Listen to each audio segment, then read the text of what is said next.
Hold on 1 second. Yeah.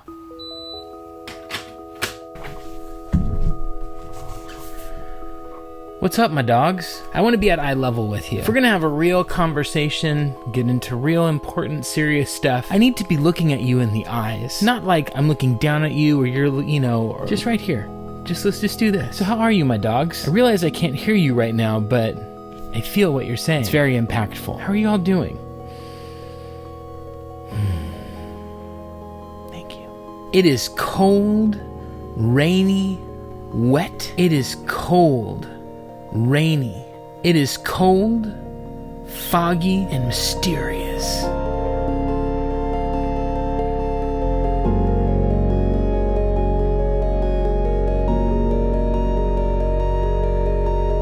Let me try that again. Check. Check. First spot I go to is a table I love to visit. This guy usually has some really good stuff at pretty fair prices, and he had this whole Battlestar Galactica Blu-ray box set sitting out at the table. I'm not a huge sci-fi guy. Yeah, I'm not a nerd. Looking through all this, everything is here, but to find this in great condition really quick after arriving, I was really happy with that. Thank you. It's always fun to walk into the swap meet and get something right away. It's usually an omen for something great to come. The first great thing is that a longtime friend of mine, Clint, who might as well be a Texan since birth, but he moved out there from California. I know that's like a thing, like you hate Californians that moved to Texas, but whatever, let's all be cool. Let's just relax, okay? Here I am. What is up? Dude, look at that. Wow. That's it. It's some good. salt and pepper in there. There's tons of salt and pepper. I'll give you a hug, sucker. There's something pretty wild about bringing friends to the swap meet because crazy things seem to happen at the Circle K when that happens. Good to see you. That was an amazing hug cam moment. That's hug cam moment. Yeah. We're on YouTube, aren't we? Yeah. It's going to be wonderful. You should know that this is always, you're just going to get the camera in your face. Bring it. Just expect it. My kids are going to be stoked. Okay, good. You may choose one genre and one accessory. Tamaraka. Excellent choice.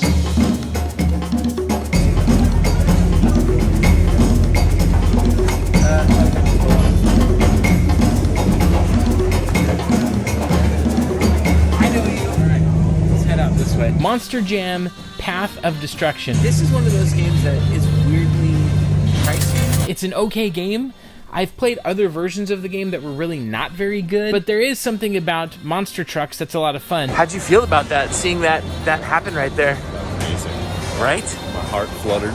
Yeah. And I used to play that game as a kid. It was great stuff. Oh! Yeah, bring it. Let's keep going. How much is this? 25. If this DS Lite were in better shape, I would have taken the risk at $25. Morning. Mind if I look through?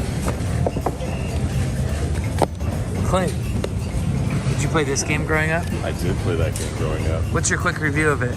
I remember the cover. I remember the picture, and that's about it. Out of 5. This booth was pretty great. He had a lot of really interesting stuff laying about. I wanted to buy a bunch of it, but a lot of his prices were close enough to eBay that it wasn't really worth it for me to do so, except for this game. Lord of the Rings, The Third Age. This is not the hack and slash style Lord of the Rings games. This one is an RPG. If there is any property out there that is ripe for a great role-playing game, it is Lord of the Rings. This has influenced so much storytelling, and it has all of the narrative archetypes: the wise old man, the hero's journey, sacrifice. I'm shocked that there hasn't been more attempts at making really high quality Lord of the Rings role-playing games, but nonetheless, they did make one in the GameCube era, and it's all there.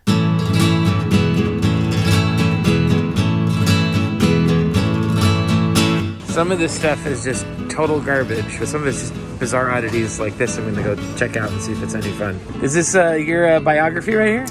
Yeah. Epic? Yeah? We got some more right here. Yeah, they couldn't keep you to one issue. I know. Look at these. What is this? These are cool magazines, stuff like that. How are you? Good to see you. Clint, this is Daniel. Daniel, this is Clint. You're in the best spot there is here, man. Oops. This is called Epic, and this one's from 1981. We've got about 6 of them. There's comics and other stuff. It's interesting to see, especially with what Marvel has become, what these magazines are really looking like and what they're advertising, and how interesting this artwork is, especially as this kind of 80s sci-fi. I might just read this while you're watching. The apes of a cold god.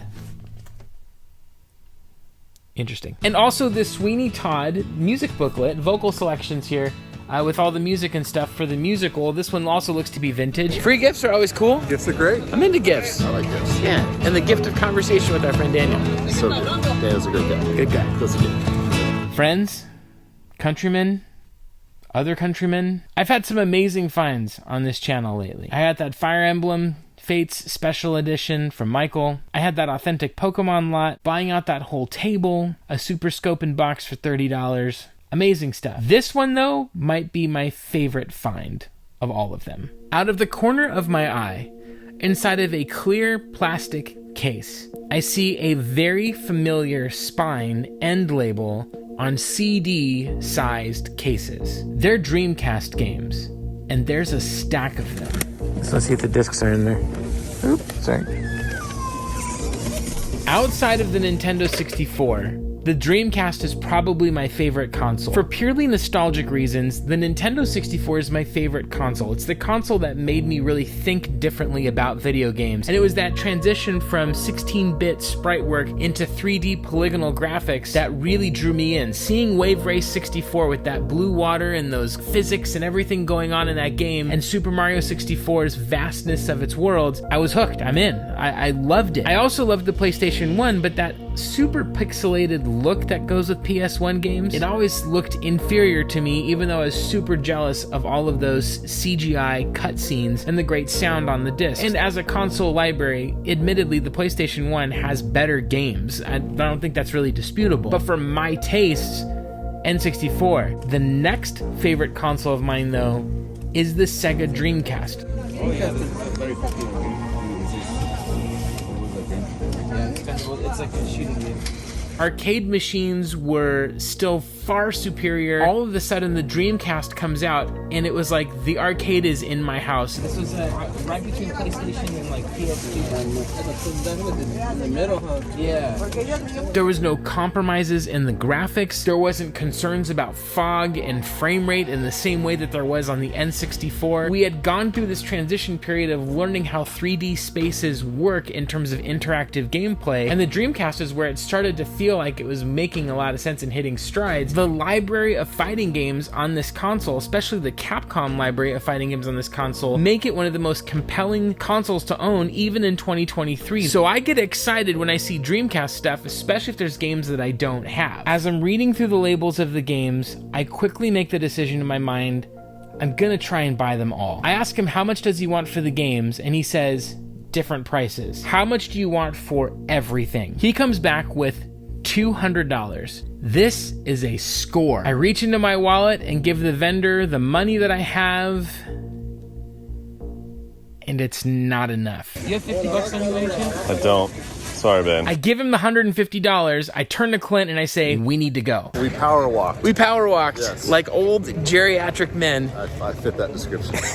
I grab the cash, I run back to the vendor. Please still be there. Let no one have stolen this deal. Let there be no backdoor deals where I've gotten this stuff taken from me, or you didn't give me $150 cash. What are you talking about? I got back and the guy was looking at me as we were walking up like, I was like, oh shoot, I hope that he's still gonna be good for this deal because he's giving me a great deal.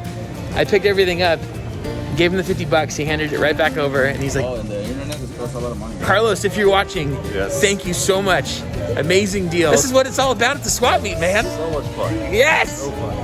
Ow! I'm in the very fortunate position that this morning there's been such good finds, I gotta empty it out first. The most amazing find is this bag of Dreamcast games. Oh yes, this stack of vintage Marvel magazines from 1981 to 1983. Got this rare PS3 game, this GameCube game. Finally, this Battlestar Galactica box set in mint condition. This has been a great morning so far. Let's go through these Dreamcast games and see what we got. Game number 1 is disc only. It's the game Expendable. This is a pretty fun run and gun type of a game, overhead style game that lives up to its name. I had a sealed brand new copy of Charge and Blast for a long time, but decided to sell it. I was glad to find an open copy. This one is staying in my collection. Shadow Man has recently been remastered and released for modern consoles. This is a very dark, disturbing game about serial killers. Like the Turok games, it's labyrinthian and it's mazes and puzzle solving, but people really seem to love this game. What Dreamcast collection is complete without the House of the Dead 2? This is the classic light gun shooter. Mortal Kombat Gold is hot and new. The label tells you that it is. Spider-Man is a multi-platform release for the PS1, Nintendo 64, and Sega Dreamcast. It was developed by Neversoft, the people who made the first few Tony Hawk's Pro Skater games. This game is a good, solid, fun game, but after playing the PS4 Spider-Man, it's a little hard to go back to it. One of maybe my favorite survival horror games ever, the original Dino Crisis. It's literally Resident Evil, but with dinosaurs. It was fun to take that style and that tension and that gameplay, the tank controls, the whole thing of Resident Evil, but put you in Jurassic Park. I would definitely get the Sega Dreamcast version. I don't know a lot about this series, but I don't have this version of the game, so it's going in the collection. This is a variant I don't see very often. It's the Sega All-Stars version of the game. This is a double for me. It's going in the sale pile. And there's one Sega Dreamcast game that I really want to add to my collection that I have not ever found out there in the wild. It's very hard to come by, and it was in this lot, although disc only. This is Mars Matrix. This is a 2001 shoot 'em up, and at this time Capcom had some really fun shooters on the console. This is one that I would love to get the case and artwork for. If you have it, let me know. I would love to maybe work out a deal or a trade or buy it off of you, but I'm just glad to find the disc out there. This is one that I almost never see. Thank you so much for the wonderful deal. I really appreciate it.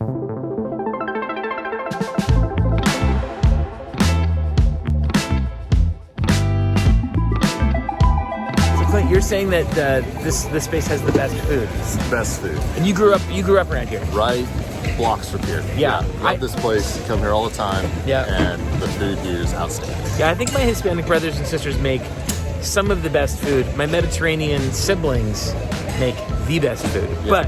But we gotta get you to Texas and have some barbecue one of these days. Yeah. You know what would suck if I moved to Texas? California Mexican food versus Texas Mexican food. There's no comparison. California Mexican food is much better. Much better. But Tex-Mex is great. It can be. It's tolerable. Everybody flame Clint for that comment in the comments below. Yes. That'll be good. Yeah.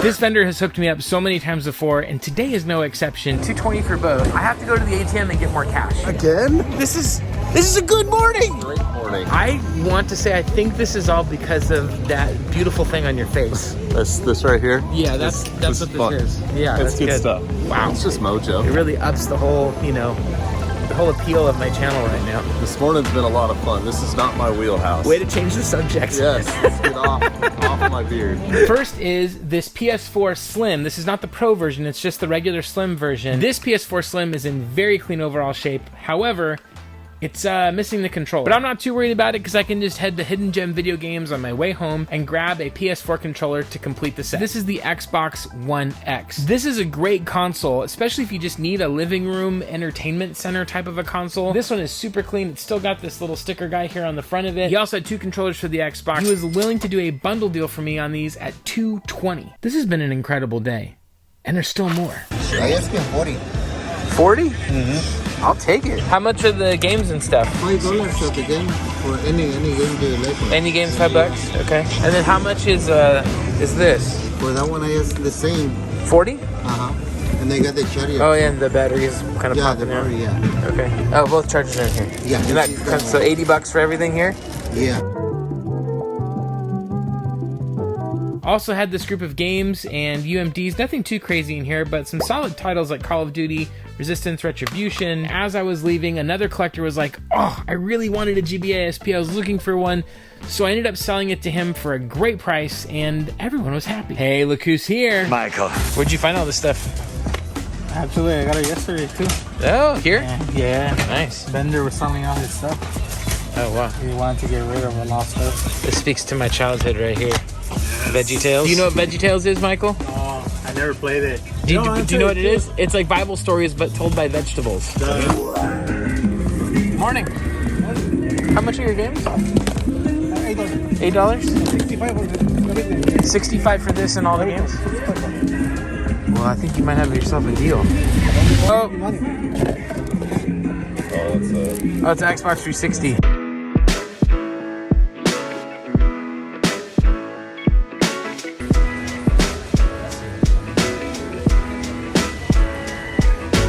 I Are you ready to have your face on YouTube? I am ready. That's a good pose right there.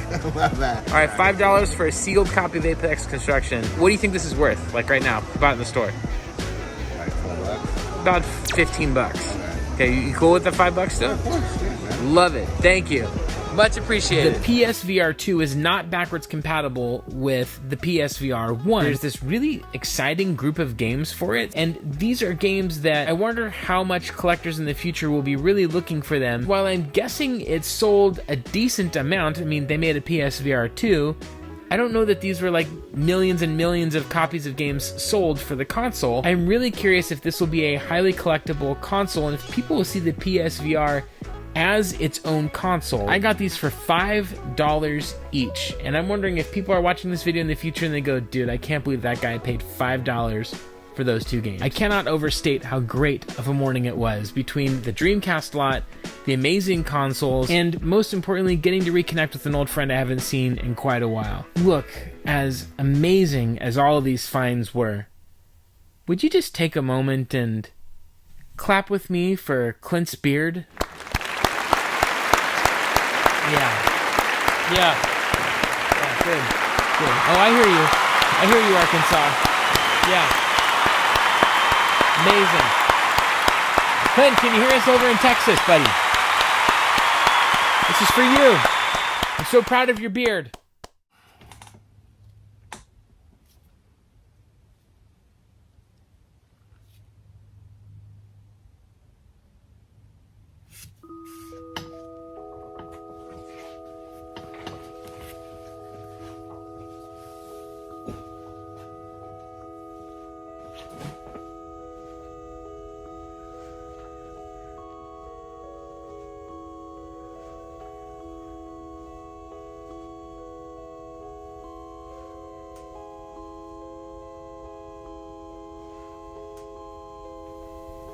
Are you... I mean, am I... Well, your favorite movie up until about a year ago was Tommy Boy, but you just saw Bottle Rocket and Waiting for Guffman, and you sense that might have been a big moment for you. Yeah, I'm... you. What did you do last weekend? Last weekend saw Mates of State at Coos Cafe. Yeah. What the... It's you. Me. It's us. So we are... us. Weird. This is like a lot of video games, dude. It's... yeah, it gets a little wild, but you're having a good time. You've got... gosh, is that Nintendo... that's Nintendo 64 games. I imagine this is a little shocking, but it's okay. You're okay. I recognize some of those. If you buy any sealed games, you might just leave them that way. But it's up to you. Okay, my mind's just a little bit blown right now. How old are you? I'm middle-aged. We're middle-aged. Yeah. And are we in like an EB Games or a Funko Land? No. Is this a GameStop? No. This is a lot of video games. Are we okay? Well, this is our game collection. You really started this by keeping the boxes from now for you, and it's now in the garage. And is this like Mom and Dad's garage? It's my garage. But like if I went into the house and saw the living room, would it be like Mom and Dad's decoration? It's my home. Mom and Dad live somewhere else. Cool. Can I ask you one more question? Okay. Have I ever held hands with a woman before? This year marks 20 years of marriage to your future wife. And she's incredible. You haven't met her yet, but when you do, you will know. Right. Married, but... you become a father to 3 kids. 3? Yep, triplets in fact. I forgot what it was like to hear this for the first time. Sorry, it's kind of weird. Sort of thought you said triplets. Like, I don't know if that's an expression in your time. It sort of sounded like you were 3 at once. I don't know if like in the future they say triplets is like, if there's 3 kids in the family, you're gonna be okay. Oh, there's 3 and and they happen at the same time. I don't know, because that's what it means in my time. No, it means the same thing today as it does to you there. What? How? Should I switch majors or? Stop. You are afraid of a lot of things, and you feel afraid a lot of the time. And in all of that fear, you might build up this belief inside of you that says there's nothing you can do about it whenever you reach a challenge. And you may be even tempted to avoid suffering as much as you can. You need suffering. Suffering has something to teach you about life and build this thing in you that you need, and it's called resilience. Resilience is that when you go through something difficult, you build up something inside of yourself that teaches you that you can find a solution to the problem that you're facing. Problems do have solutions. And more than that, you are more equipped than you realize to figure those things out. But maybe more than any of those things, you are afraid of what people think of you. And you deal with it in one of two ways. You either run over here and try to be perfect and really good all the time, and then over here you run and you try and hide. But the problem is, none of those things work, and in fact, they just make it worse. Don't avoid the suffering. Don't avoid the pain, and you will face some really difficult things. But when they come, lean into them.